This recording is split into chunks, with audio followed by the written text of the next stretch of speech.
Hola! Una altra de les opcions que fem servir per estirar o per acabar la sessió és fer la cançó del despertador.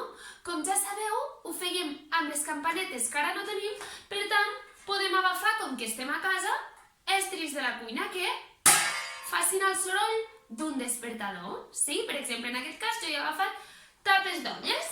Sí? Posem la cançó, que us deixaré el link, i farem el que fem sempre. Sí? Escoltant la lletra de la cançó l'hem de seguir molt bé, vosaltres ja ho sabeu. Sí? A veure si sona...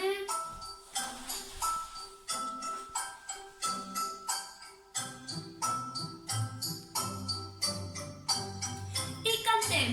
Tic-tac, tic-tac, ara dormo, tic-tac, tic-tac. Agafem el despertador i el fem sonar. El soroll m'ha despertat. Ben enfadats, perquè no volíem que ens despertessin. I tornem a dormir. Tic-tac, tic-tac, ara dormo, tic-tac, tic-tac, el despertador. El soroll m'ha despertat. I fins aquí.